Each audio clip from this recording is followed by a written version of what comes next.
What's old is new again, and we're going back to the future with Fender and their new Lead series guitars. Check it out.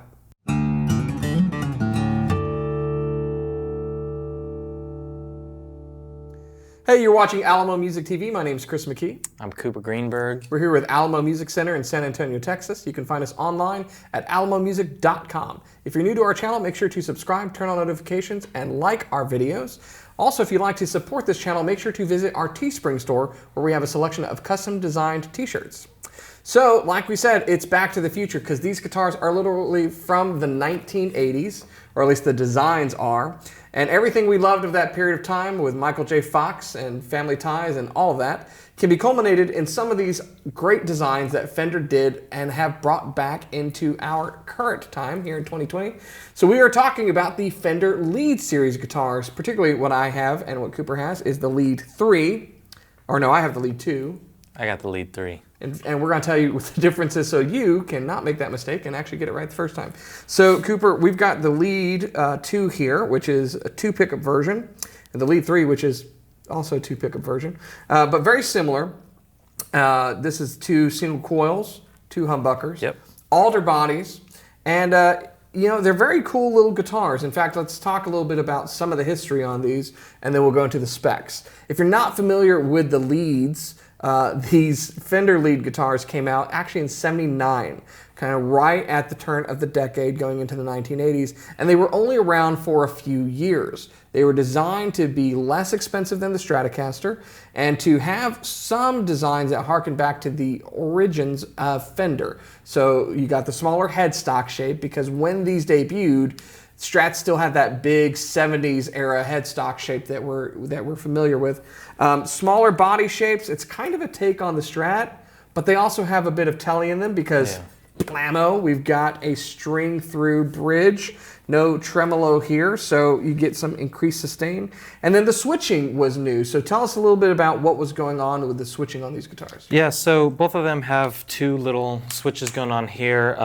They're both the one closest to the neck is a 3-way toggle that takes you from your neck, both, and bridge. On the Lead 2, your second switch is a in and out of phase for your middle position on the 3-way toggle. And on the Lead 3, this is a coil tapping for in your top position, you're splitting this bad boy, and in your third position, you're splitting this. In the middle, you're not splitting anything. Right.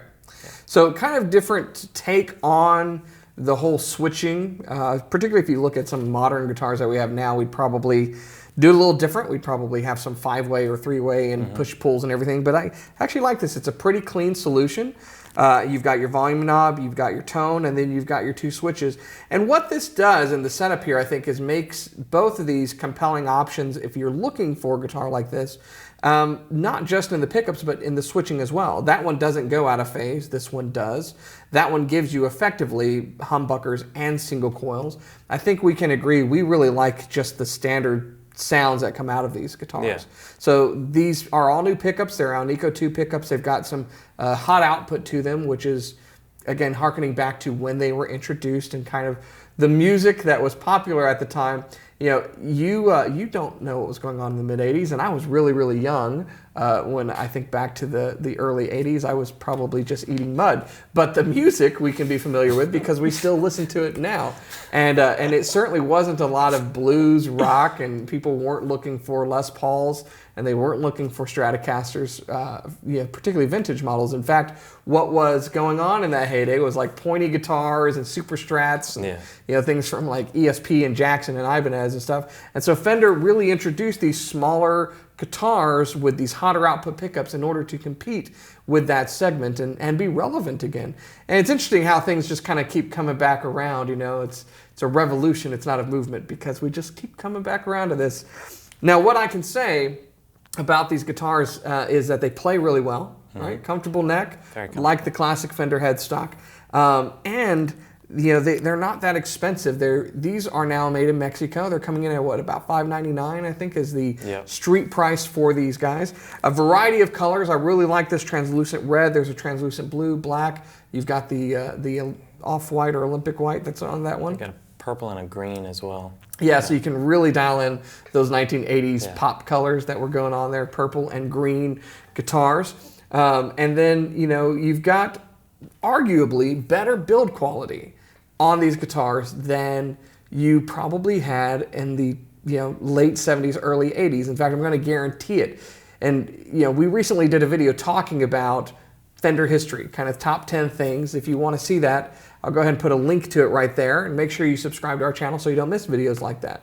But that's one of the things we talked about, was that a lot of the guitars that are being reissued right now, particularly guitar models that were from the 70s and the 80s, are the same designs, but with better execution.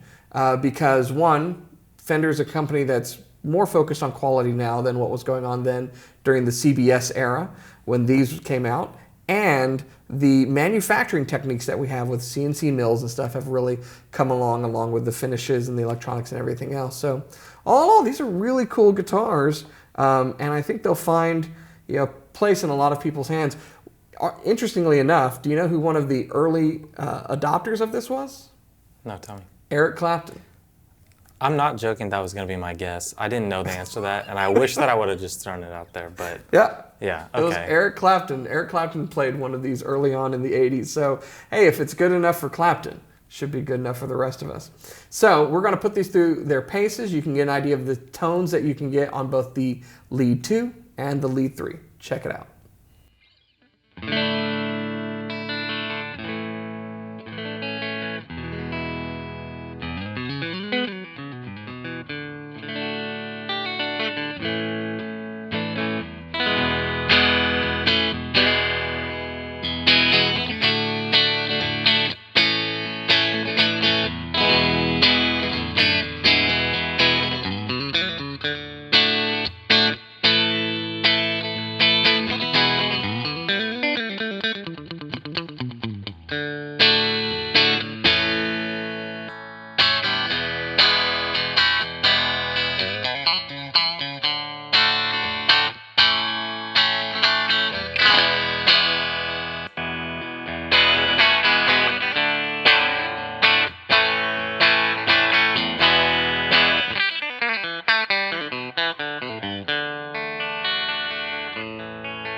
So there you have it, the Fender Lead 2, the Fender Lead 3, single coil humbucking models, again from the 80s, brought into our beloved 2020 to please our ears and tickle our fingers with its wonderful designs.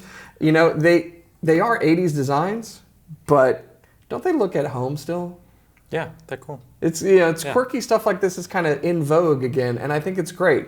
It's good to take particularly a storied brand like Fender, and do a little different thing on it, do a little twist on it. So I'm really liking them. I think I like the 3 better. I really like the fat sound that you get out of the humbuckers. What do you think, Cooper? Yeah, I dig the 3 for sure. I mean, they both have their place. I think they're both really good kind of alt indie rock guitars. Something about playing them and the demo, I think it kind of comes across a little bit like that, but they're cool because they're kind of versatile for any genre, and it's classic Fender sound, but something about the look just gives me that kind of 80s alt rock kind of sound. So definitely, and great price. Yeah. I mean, sub $600 for either of these guitars. Fantastic price point, particularly with this quality, these designs, and these options. If you'd like to know more about these guitars, you can check them out on our website. You want to visit alamomusic.com. And again, if you're new to our channel, make sure to subscribe, turn on notifications, like our videos. If you like this one, thumbs up. If you didn't, the other button works. And we hope to see you next time. We're going to help you find the right guitar to suit your needs, whether it's a lead or something else, because at the end of the day, the best guitar in the world is the one that you're making music on. We want to help you do that. So keep coming back, stay tuned, and we'll see you next time.